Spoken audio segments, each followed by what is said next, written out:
옛날 시골을 고향으로 두고 도시에 나온 사람들의 가슴에 깊이 새겨져 있는 이 사자성어가 하나 있습니다. 여러분 그게 뭔 줄 아십니까? 시골을 두고 도시로 나온 사람들 가운데는 항상 이 사자성어, 금이 한양이라는 이 사자성어가 항상 가슴에 깊이 새겨져 있는 것을 보게 됩니다. 여러분 지금도 명절 때나 고향에서 동창들과의 이렇게 만남을 가지게 되면 왠지 모르게 이 금이 환양을 두고 미묘한 기류들이 흐르는 것을 보게 됩니다. 누가 더 성공했는지, 누가 더 비단 옷을 입고 왔는지 은근히 이렇게 미묘한 신경전이 있는 것을 보게 되죠. 남자들은 그러한 이제 신경전을 펼칠 때 누가 더 좋은 차를 타고 왔느냐 거기에 대한 부분을 이제 재어보는 것을 보게 되고요. 여자들 같은 경우는 입고 온 옷이나 들고 온 가방을 보고 누가 더 성공했는지에 대한 부분을 은근히 이렇게 재어봅니다. 어쨌든 여러분 시골을 고향으로 두고 도시에 나온 사람들은 이 금이 한양이라는 이 부분에 있어서 다 자기들의 꿈을 꾸고 있는 그런 모습을 우리가 쉽게 찾아볼 수 있습니다. 어떻게 보면 오늘 본문의 내용이 그와 같은 내용이라고 할 수 있겠습니다. 주님께서 드디어 예루살렘에 금이 환영한 그러한 모습으로 입성하셔서 경배와 찬양을 받으시는 장면이 오늘 본문 말씀에 기록되어 있습니다. 여러분 예루살렘은 하나님의 도성이자 하나님의 보좌가 있는 곳 아니겠습니까? 주님께서 주인이신 곳이 바로 예루살렘이라고 할 수 있습니다. 그런데 예수님께서 이 땅 가운데 오셔서 예루살렘 가운데 거하지 못하셨습니다.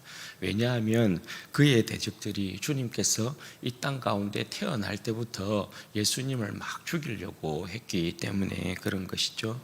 그래서 예수님께서 그들을 피해서 애굽으로 도망가기도 하고 애굽에서 돌아오셨을 때는 또 예루살렘으로 들어가지 못하시고 갈릴리에 머무시면서 하나님의 때를 기다리셔야만 했습니다. 예수님께서 그렇게 갈릴리에서 자라시면서 30세가 되시던 그때에 온 세상의 왕으로서 또 온 세상의 구원자로서 그 백성의 대제사장이요 메시아로서 세례를 받으시고 취임하심으로 그 영광을 드러내시고 그 역사를 하나님의 역사를 이루시다가 오늘 드디어 왕의 도성으로 예루살렘으로 입성하고 계시는 장면입니다. 여러분 먼저 주님께서 온 세상의 왕으로서 그 보좌가 있는 예루살렘으로 어떻게 입성하셨는지에 대한 모습을 보여주고 있는 내용이 28절에서부터 36절까지 기록되고 있습니다. 여러분 이 사건이 있기 전에 주님께서 여리고에서 그의 찬란한 영광을 드러내셨지 않습니까? 맹인을 고쳐주시고 또 세리장인 삭개우의 구원을 통해서 예수님께서 어떻게 그 백성의 구원을 찬란하게 이루고 계신지에 대한 부분 보여주셨습니다. 예루살렘을 향하여 앞장서서 가시면서 드디어 예수님께서 감람원 산 쪽에 있는 벳바게와 베다니에 가까이 이르셨습니다. 여리고에서 이렇게 쭉 진행되는 길을 보면 먼저는 베다니가 나옵니다. 그리고 산기슭에 벳바게가 자리 잡고 있습니다. 예루살렘과의 거리를 보면 벳바게보다는 베다니가 조금 먼 곳이라고 할 수 있는데 멀어봐야 3km 정도가 되지 않습니다. 여하튼 이 베다니와 이 벳바게와 베다니는 굉장히 예루살렘에서 가깝습니다. 감람원이라는 산만 넘어가면 바로 예루살렘으로 이제 들어가게 되는 것입니다. 그곳에서 이제 예수님께서 제자들 중에 2명을 택하셔서 말씀합니다. 주님께서 이제 제자들 둘을 택하셔서 마을로 들어가면 아무도 타보지 않는 나귀 새끼가 있을 것이니까 그것을 풀어 가지고 오너라, 그렇게 말씀을 하시죠. 그 누가 왜 나귀 새끼를 풀고 가느냐 물어보면 주가 쓰시겠다 하라, 그렇게 말씀하라 하십니다. 이곳은 이제 벳바게에서 이루어지는 일입니다. 베다니는 여러분이 잘 아시다시피 나사로가 살고 있었던 곳이고, 벳바게는 그보다 이제 상기슭에 위치하고 있는 벳바게는 예루살렘과의 거리가 이제 더 가까운데, 나귀를 풀어 가지고 오라 이렇게 말씀하시는 이 장면은 벳바게에서 예수님께서 말씀하고 계시는 장면이에요. 그렇게 예수님께서 제자 둘을 불러서 나귀를 풀어 가지고 오너라, 새끼를 풀어 가지고 오너라, 그렇게 이제 말씀을 하셨습니다. 주님의 말씀대로 제자들이 마을로 갔을 때에 주님께서 말씀하신 그 내용이 그대로 이루어졌습니다. 그럼 주님께서 왜 아무도 타보지 않는 나귀 새끼를 끌고 오라 하신 것이냐, 그 이유가 무엇이냐? 여러분, 지금 주님께서 예루살렘 입성을 앞두고 계시잖아요.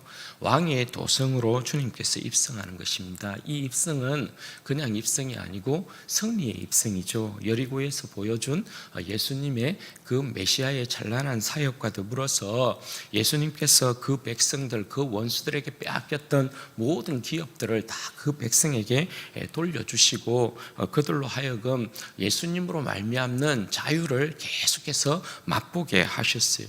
예수님께서 그의 사역 가운데 지금 예수님께서 예루살렘으로 입성하시기 전 그의 사역들은 전부 뭡니까? 어둠의 권세들, 원수들을 전부 다 물리치시고 그 승리의 영광을 안고 지금 예루살렘으로 입성하고 있는 그런 이제 모습이라는 것이죠. 그러니까 예수님께서 예루살렘에 입성하는 이 모습은 개선 장군으로서의 그 영광스러운 모습으로 입성을 하고 계시는 것입니다. 그래서 무엇을 타고 입성하는 거예요?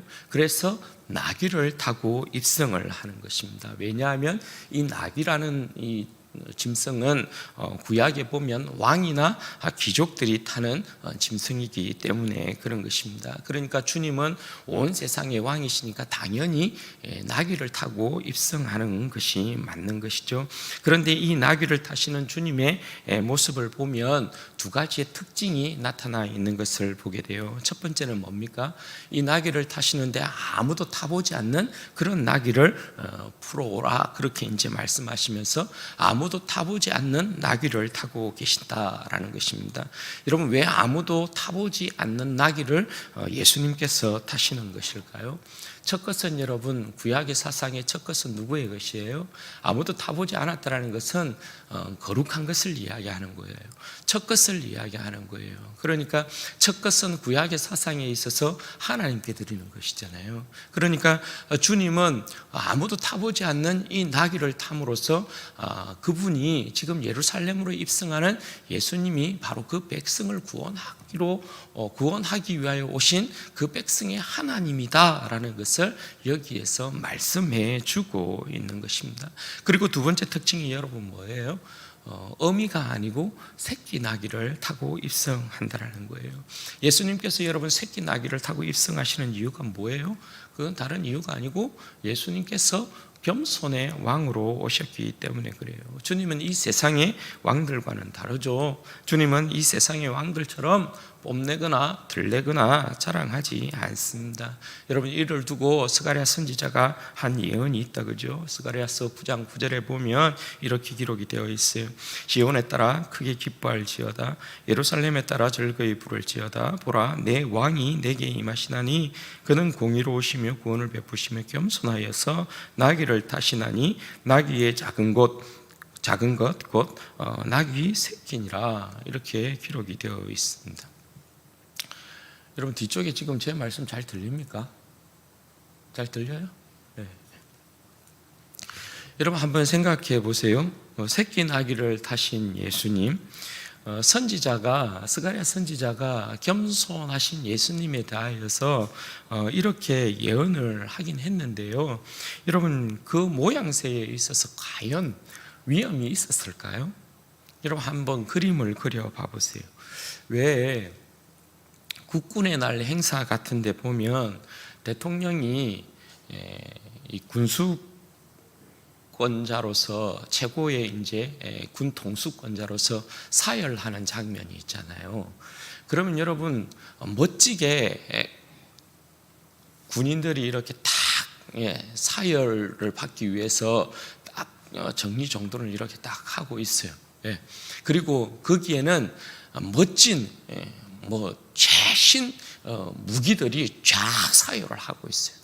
그런데 군 통수권자인 대통령이 여러분 그 앞에서 틱고를 타고 쫙 간다고 여러분, 사열을 한다고 여러분 딱 생각을 해봐요. 볼품이 있겠어요? 볼품이 없는 거예요. 오히려 여러분 그 모습을 보면 오히려 조롱과 희롱을 당할 수 있는, 외국 사람들이 볼 때는 뭐 저렇지? 그런 거예요.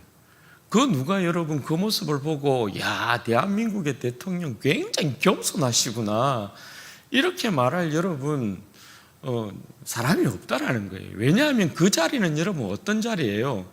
한 나라의 그 국방력, 군사력을 대내외적으로 알리는 자리란 말입니다.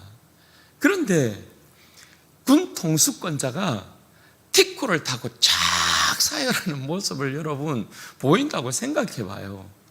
누가 여러분 대한민국을 군사력이 강한 나라구나, 함부로 덤비지 못하겠구나, 그렇게 누가 생각하겠어요? 예수님의 이 모습이 지금 이런 거예요. 예루살렘을 입성하는데 예수님께서 겸손한 왕으로서 나귀를 타셨다는 거예요. 나귀를. 개선 장군의 위엄으로 뭔가 여러분 뒤에 뭔가 멋진 나귀를 딱 타시고 뒤에 천군 천사들, 그의 열렬한 백성들, 막강한 군사들을 같이 데리고 이렇게 딱 입성해 줘야 그간에 예수님께서 보이신 그 사역의 영광과 더불어서 예수님이 오늘 드디어 우리를 구원하시러 예루살렘으로 입성하는구나, 다윗의 이 나라의 찬란한 영광이 회복되겠구나, 그런 기대를 가질 수 있지 않겠어요? 그런데 나귀 타고 그렇게 예수님께서 들어가신단 말이에요. 그런데 여러분 어쨌든 그 모습을 이제 보고 제자들과 거기에 모인 무리들이 이제 어떤 반응을 나타내요? 겸손하셔서 예수님께서 나귀를 딱 타시는데 제자들이 나귀 등 위에다가 자기의 옷을 이렇게 쫙 갑니다. 그리고 예수님께서 지나가시게 되는 예루살렘으로 입성하는 그 길에 어떻게 해요? 그들의 겉옷을 쫙 깔기 시작합니다. 지금으로 말하면 여러분 존귀한 어쨌든 왕의 행차이기 때문에 레드 카펫을 쭉 깔아주는 것하고 마찬가지라고 할 수 있겠죠. 그렇게 해서 예수님께서 감람산을 이렇게 넘어서 이제 내리막길로 이렇게 쭉 예루살렘을 향하여 내려가시게 돼요. 감람산 내리막길이면 곧바로 예루살렘이 이제 보이게 되고 예루살렘 성전이 코앞에 있게 되는 거예요.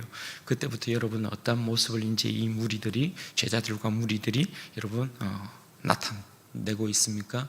어떠한 여러분 모습을 보이고 있습니까? 37절 말씀해 보시면 이미 감람산 내리막길에 가까이 오심에 제자의 온 무리가 자기들이 본 바 모든 능한 일로 인하여 기뻐하며 큰 소리로 하나님을 찬양하여 이르되, 여러분 제자들과 무리들이 예수님께서 예루살렘으로 입성하는 이 일에 대하여서 굉장한 큰 기대를 지금 가지고 있어요. 모습 자체가 굉장히 초라하고 볼품없는 것이지만 그럼에도 불구하고 이 제자와 무리들은 굉장한 큰 기대를 가지고 있어요. 왜요?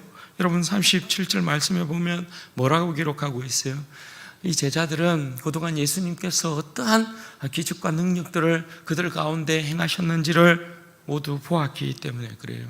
그래서 이 제자들은 예수님께서 비록 볼품없는 이러한 모습으로 나귀를 타고 예루살렘으로 입성하고 있지만 분명히 예수님께서 다윗의 후손으로서 예수님께서 우리에게 다윗의 그 영광의 찬란함을 안겨줄 것이다, 그러한 기대를 한치의 의심 없이 가지고 있는 거예요.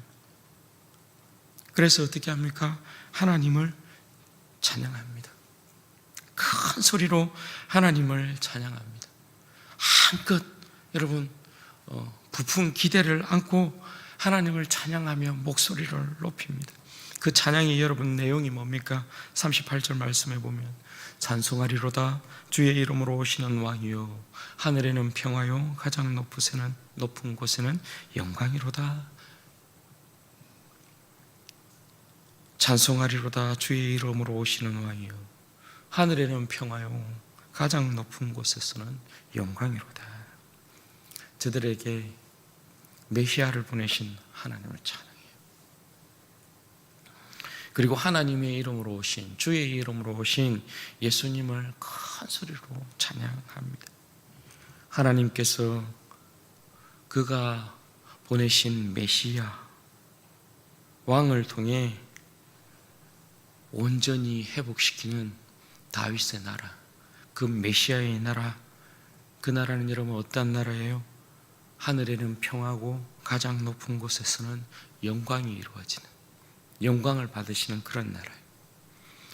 여러분 하늘의 평화, 가장 높은 곳에는 영광이 되는 그 모습은 여러분 뭘 이야기할까요? 하늘에는 평화요, 지극히 높은 곳, 가장 높은 곳에서는 영광이 되는 그 모습은 여러분 뭘 이야기하는 거예요? 하나님의 온전한 통치의 구현과 실현, 그것이 하늘에는 평화고 가장 높은 곳에서는 영광인 것이죠. 하나님의 온전한 통치의 구현과 그 실현, 하나님의 통치가 온전히 나타나는, 땅에서 온전히 나타나는 그 일, 그것이 하늘에는 평화가 되고 가장 높은 곳에서는 영광이 되는 그 일이라고 할 수 있어요. 그 일이 구약시대는 다윗을 통해서 이루어졌던 것이고 신약시대에는 뭐예요? 다윗의 후손이신 예수님을 통해서 이루어지는 것입니다. 그래서 제자들의 온 무리들이 이처럼 하나님과 하나님께서 보내신 예수님, 그 메시아를 찬양하고 있는 것입니다. 비록 여러분, 저들이 생각하고 기대하는 다윗의 나라는 주님께서 가져오시는 이 하나님의 나라와는 거리가 멀지만 이들이 지금 하나님과 그 아들 예수 그리스도를 높이 찬양하는 이 내용은 지극히 옳은 것이라고 할 수 있어요. 지금 이 백성들이 이렇게 막 찬양을 하는 것은 당장 예수님을 통하여서 이러한 역사가 예루살렘 가운데 드러날 것이다, 이렇게 여러분 기대하고 찬양하는 것이지만, 그래서 이 기대하고는 맞지 않지만 이 찬양의 내용, 하늘에는 평화고 가장 높은 곳에서는 영광입니다, 이 찬양은 지극히 맞는 옳은 찬양인 거예요. 왜? 궁극적으로 여러분 이 역사는 반드시 이루어질 것이기 때문에 그렇죠. 예수님을 통한 온전한 통치의 구현과 그 나라의 역사의 실현은 반드시 이루어질 것이기 때문에 그런 것이죠. 그래서 이들이 하나님을 찬양하고 예수님을 찬양하는 내용은 너무나 지극히 당연한 그러한 내용이라고 할 수 있어요. 그런데 여러분, 이 제자들의 온 무리가 이렇게 하나님과 예수님을 찬양하는 이 찬양의 내용이 너무나 듣기 싫은 사람이 있어요. 그 사람들이 여러분 누굽니까? 예수님을 죽이려고 했던 바리새인들이에요.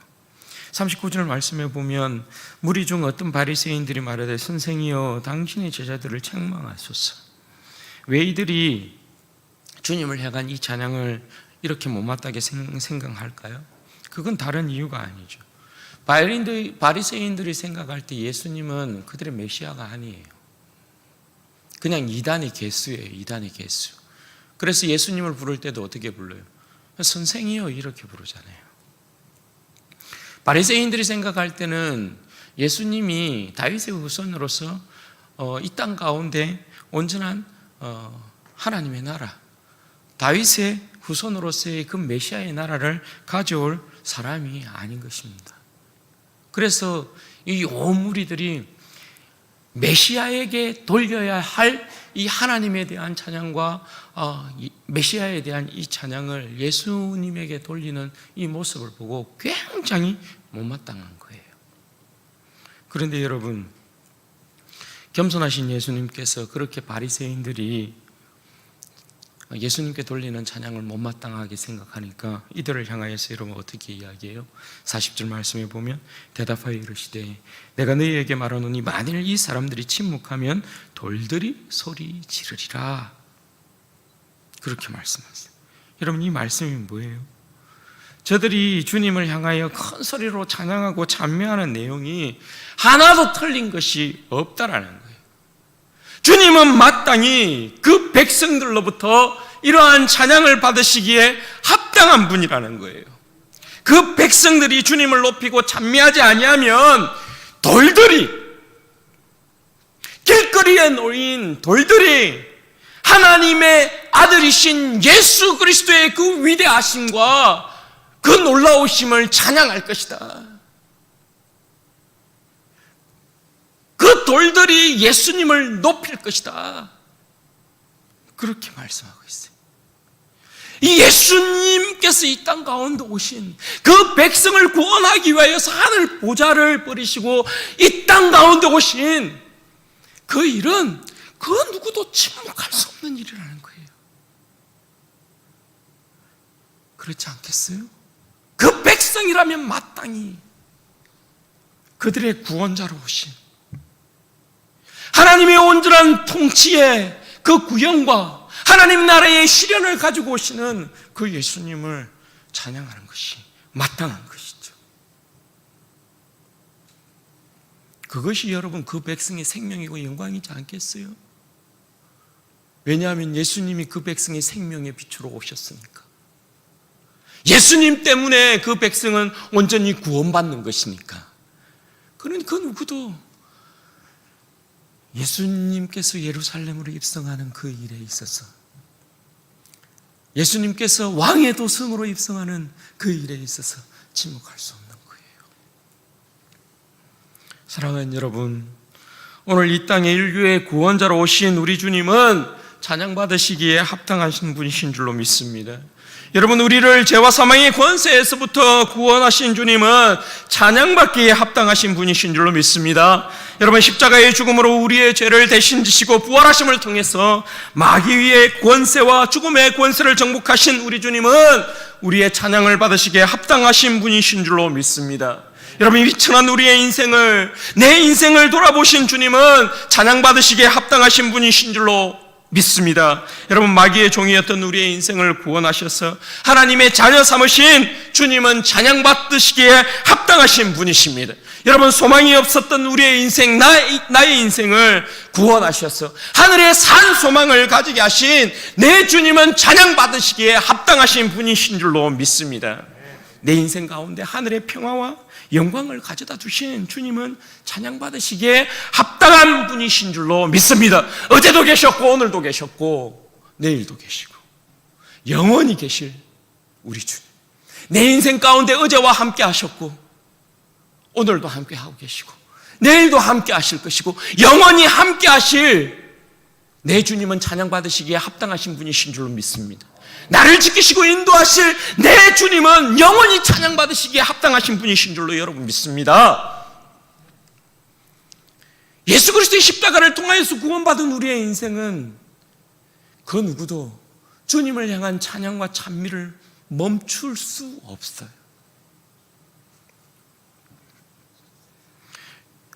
사랑하는 여러분, 우리가 주님을 찬양하고 찬미해야 될 이유가 여러분 뭡니까? 진실로 여러분 미천한 우리의 인생이었잖아요. 죽어 있었던 우리의 인생이었잖아요. 우리의 인생 가운데로 주님께서 나귀를 타고 우리의 인생 가운데 들어오신 것이 아니고요. 우리의 인생 가운데 들어오시기 위하여서 주님께서 갈보리 언덕에 그 비참한 십자가를 지시고 들어오셨어요. 그리고 그 부활의 찬란한 영광의 빛 가운데 우리의 인생 가운데 찾아오셨어요. 여러분, 사도 바울은 에베소서 1장에서 우리 주님을 찬송할 이유에 대하여서 이렇게 이야기해요.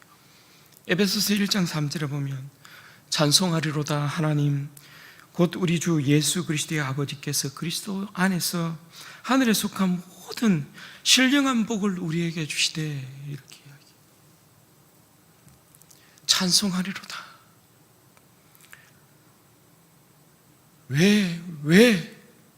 왜 주님을 찬송한다고요? 우리 주 예수 그리스도의 아버지께서 그리스도 안에 있는 하늘에 속한 모든 신령한 복을 우리에게 주셨다 이야기하면서 그 뒤에 나열하고 있는 모든 신령한 복에 대한 부분을 뭘로 이야기하는 줄 압니까? 우리를 하나님께서 예수 그리스도 안에서 선택하셨다 이 이야기하고요. 하나님께서 예수 그리스도 안에서 우리를 그의 자녀 삼으셨다 이렇게 이야기하고, 우리를 예수 그리스도 안에서 구속하셨다 이렇게 말씀하시고, 죄사함을 받게 하셨다 이렇게 말씀하시고요, 모든 지혜와 총명으로 하여금 하나님의 그 위대한 비밀을 깨닫게 하셨다 이렇게 말씀하시고요, 예수 그리스도 안에서 우리를 예정하셔서 그의 기업이 되게 하셨다 그렇게 말씀하시고요, 성령 안에서 우리를 보정하시고 우리를 인치셔서 우리의 죽을 영혼도 다시금 살릴 것이다 그렇게 말씀하세요. 이 모든 이유가 주님께서 우리를 선택하시고 자녀 삼으시고 우리를 구속하시고 죄사함을 받게 하시고 하늘의 그 영광의 비밀을 깨닫게 하시고 성령을 우리에게 부으시고 성령을 우리에게 인치셔서, 성령으로 우리에게 인치셔서 우리의 죽을 몸도 다시금 살릴 것이다 그렇게 말씀하시면서 그 뚜렷한 이유와 목적에 대하여서 그 은혜의 영광을 찬미하게 하려는 것이다. 그 분명한 이유와 목적에 대하여서 이야기하기를 하나님의 은혜와 영광을 찬송하게 하려는 것이다 그렇게 말씀하세요. 여러분, 하나님께서 이사야 선지자를 통하여서도 그렇게 이야기하지 않습니까? 이사야 43장 21절에 보면 이 백성은 내가 나를 위하여 지었나니 나를 찬송하게 하려 함이니라 그렇게 이야기하잖아요. 하나님께서 우리를 지으신 이유가 뭐라고요? 나를 찬송케 하려는 것이라는 거예요. 우리가 하나님 앞에서 잘한 것이 있나요?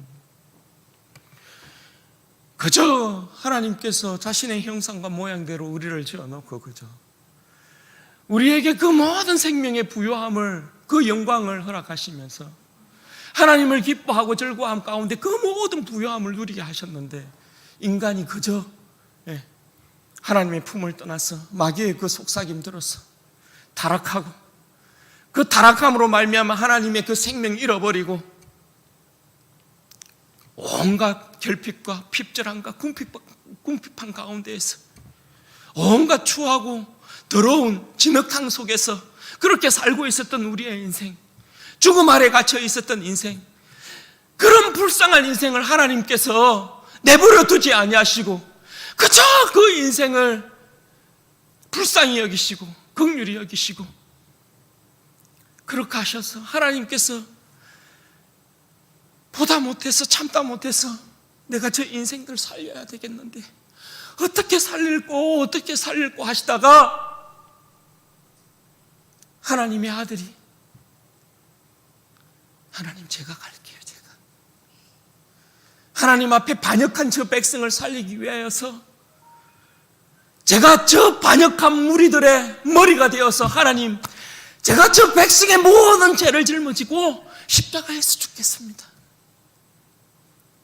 그러니까 저 백성의 죄악들 용서하시고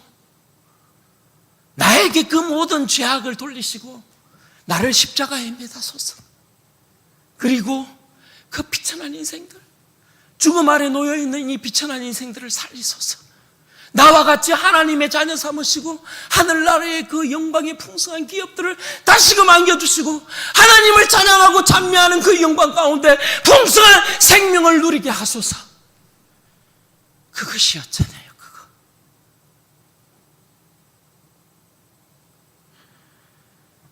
지난주에 말씀드렸지만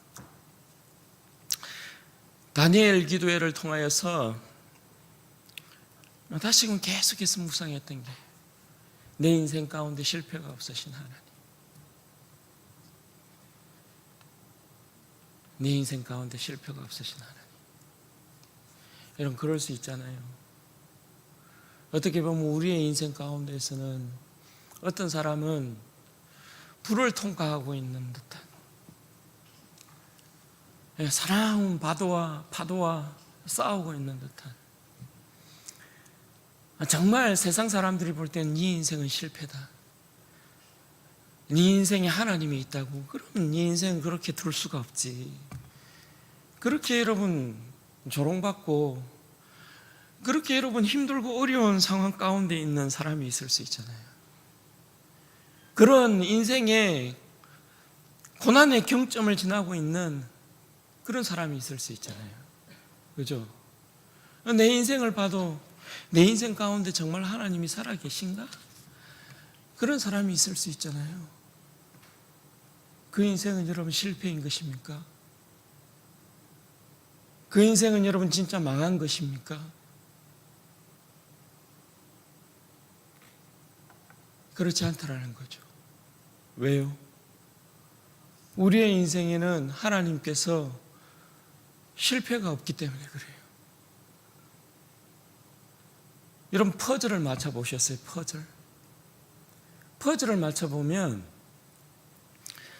똑바로, 요즘 애들 퍼즐을 이렇게 보면 그냥 직사각형, 정사각형, 그냥 삼각형, 동그라미 이러한 모양으로 쉽게 퍼즐을 맞추는 그런 퍼즐이 없어요. 보통 여러분 500피스, 1000피스 이런 게 보면 퍼즐 모양이 굉장히 이상합니다. 정말 희한해요. 정말 희한한 모양을 하고 있는 퍼즐이 있어요. 이게 도대체 어디에 맞을까 하는 그런 퍼즐 모양을 갖춘 게 있어요. 좁빗하게 튀어나온 희한한 모양을 가지고 있는 퍼즐도 있고요, 별 괴상한 모양을 하고 있는 퍼즐이 있어요. 그런데 여러분, 그거 아세요? 하나님이 우리의 인생에 완벽한 그림을 만드시기 위하여서 우리의 인생을 다양한 조각들을 내어놓고 계시는데요, 그 뾰족한 이상하게 생긴 그 퍼즐 하나가 없으면요, 우리의 인생에 완벽한 퍼즐이 맞추어지지 않아요. 우리의 인생에 완벽함이 드러나지 않아요. 하나가 여전히 비어있게 돼요. 완벽한 그림으로 완성이 안 돼요. 뭔 말일까요? 우리의 인생에 여러분 진짜 힘들고 어려운 고난의 경점을 지나가고 있는 그 순간도 여러분 하나님께서 우리의 인생을 완성시키는 데 있어서는 그 퍼즐이 여러분 뭐라고요? 완벽한 내 인생을 만들어내는 하나의 퍼즐에 불과하다는 거예요. 조각에 불과하다는 거예요. 그래서 그 경점을 지나게 되면 여러분 하나님께서는 또 우리의 인생에 완벽한 우리의 인생을 그리는 데 있어서 그 퍼즐을 하나 딱 맞춰 놓고 있어요. 그리고 나중에 우리에게 돌려주는 여러분 완벽함과 완전함이 여러분 뭐예요? 하나님께서 우리의 인생을 딱 되돌아보게 만들 때, 이 모든 것이 하나님의 은혜였구나. 고난 가운데서도 고통 가운데서도 하나님의 은혜가 무엇인지를 알게 만들고 내 인생을 더욱더 단련시켜서 하나님과 더욱더 가까이 있게 만들고 교제하는 백성으로 삼아놓고 세상의 모든 영광 다 버리게 하고 나의 영혼을 거룩하게 하고 정결케 만들어서 하나님만을 사모하고 사랑하는 그런 온전한 백성으로 나를 세워놓아서 하나님의 그 영광의 기업을 받아 누리고 차지하는데 정말 부족함이 없는 복된 정결한 백성으로 내 인생을 세워놓았구나. 아, 이 모든 것이 하나님의 은혜였구나. 하나님을 찬양하고 찬미하게 만들었다는 거죠. 그러니 여러분, 우리의 인생에 이 알량한 지혜와 지식, 우리가 앞을 내다보는 어떤 관점 가운데에서 하나님의 그 뜻과 계획을 다 헤아릴 수 없어요. 다만 분명한 건 성경에서 말씀하시는 대로 하나님은 모든 일에 있어서 합력하여 선을 이루시는 분이시고,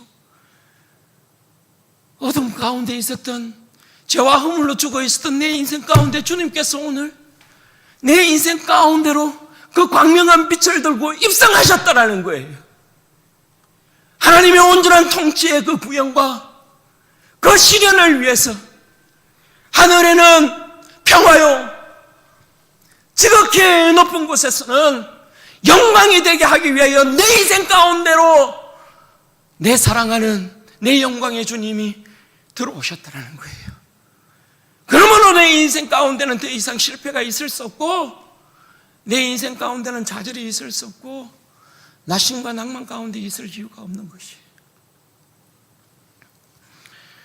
여러분, 사도행전에 보면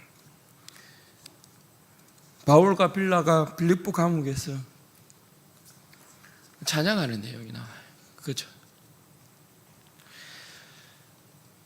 사도 바울이 빌립보 감옥에서 바울과 함께 하나님을 그 깊은 밤중에 그 감옥 가운데서 찬양하고 있었던 그 당시의 상황을 보면 절대 여러분 찬양이 나올 수 없어요. 왜냐하면 낮에 로마 사람들한테 죽도록 두드려 맞았어요. 만신창이가 되어 있어요. 그 몸이 만신창이가 되어서 너덜너덜한 상황이에요. 그 가운데 발에 착고까지 채워가지고 꼼짝달싹 못하게 그 밤에 딱 어두운 그 감옥 구석에다 딱 처박아 넣어놨어요. 그런데 바울과 실라가 그 어두운 밤에, 그 여러분 쓸쓸한 밤에 그 만신창이가 되어 있어서 내 인생 정말 원망할 수 있고 불평할 수 있고 말로 형언치 못하는 그 괴로움 가운데 괴로워할 수 있는데, 사도 바울과 실라가 하나님을 찬미하고 찬양해요. 그걸 제수들이 들어요. 여러분, 그거 아세요? 깊은 어둠 속에서 퍼지는 하나님을 향한 찬미와 찬송은요, 태양빛보다도 더 밝은 생명의 빛을 비춘다는 사실 여러분 아세요? 그 상황 가운데 사도 바울이 하나님을 찬양하고 찬미하는데 어떤 일이 여러분 일어납니까? 그 땅에 그 옥에 막 지진이 일어납니다. 땅이 흔들립니다. 여러분, 지진이 일어난다는 건 구약의 표현으로 뭐예요? 하나님의 임재죠. 하나님의 임재. 하나님의 임재가 그 가운데 일어납니다. 하나님의 임재가 그 가운데 일어났을 때 어떤 역사가 일어나요? 하나님의 임재는 하나님의 기뻐하심 아니에요. 옥문이 열립니다. 착고가 풀립니다. 모든 여러분 사도 바울과 실라를 얽매고 있었던 모든 그 매임에서부터 사도 바울과 실라가 다 풀려납니다. 이게 여러분 뭐예요? 어둠 가운데서 하나님을 찬미하고 찬양했을 때 하나님께서 그 백성 가운데 임하심으로 말미암아 일어났던 놀라운 하나님의 은혜의 역사예요. 하나님을 찬양하고 찬미하는 건 공짜가 없어요. 그 백성이 하나님을 찬양하고 찬미하는 그 일을 하나님이 너무나 기뻐하시고 즐거워하신다는 거예요. 여러분, 우리는 마땅히 주님을 찬미하기 위하여 그 하나님의 은혜의 영광을 찬송하기 위하여 구원받은 백성이라는 것, 그걸 여러분 기억하셔야 돼요.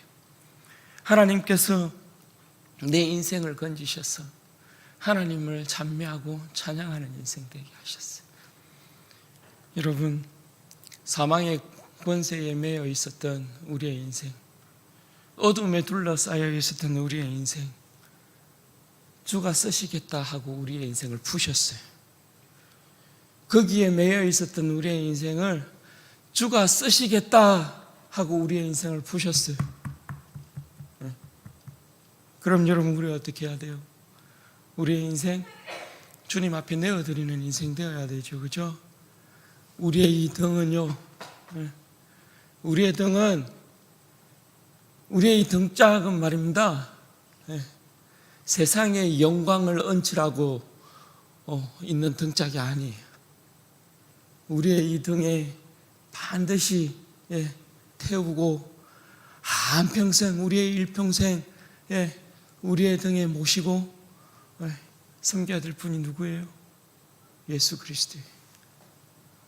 예수 그리스도의 십자가 짊어지고 예수님 우리의 등에 태우고 우리가 주님 모시고 한평생 영원한 하늘나라의 그 영원한 도성에 입성함까지 우리의 인생 주님 앞에 온전히 내어드려야 돼요. 찬양하며 찬미하며 찬송하며 우리 주님 앞에 우리의 인생 드려야 돼요.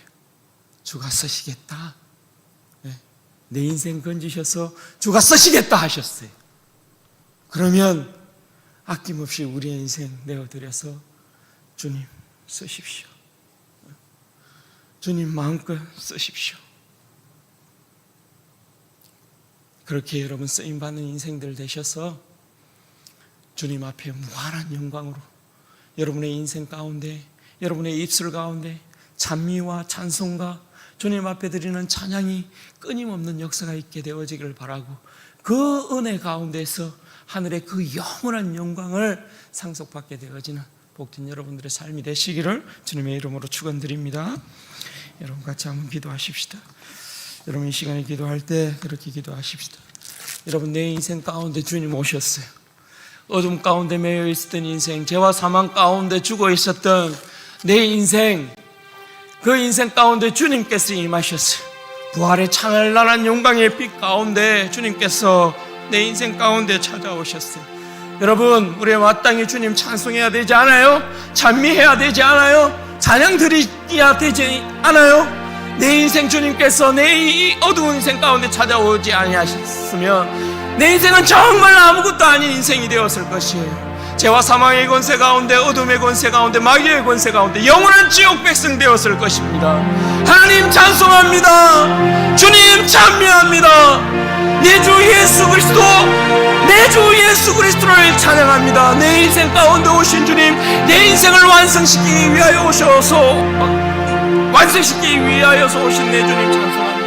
찬양을 받으시옵소서, 영광을 받으시옵소서. 무엇보다도 내 인생을 좀 놓고 하나님, 내 인생을 통하여 영광 받으시옵소서, 찬양 받으시옵소서. 내가 주님을 찬양합니다, 찬미합니다. 영원토록 내 인생을 주님 앞에 온전히 내어드려서 주님을 찬양하고 찬미하는, 주님 앞에 쓰임받는 그런 복된 인생 될 수 있도록 내 인생을 더욱더 붙들어 주옵소서. 복되게 하여 주옵소서. 우리 주여 한 눈물을 짓고 찬송하십시다. 주여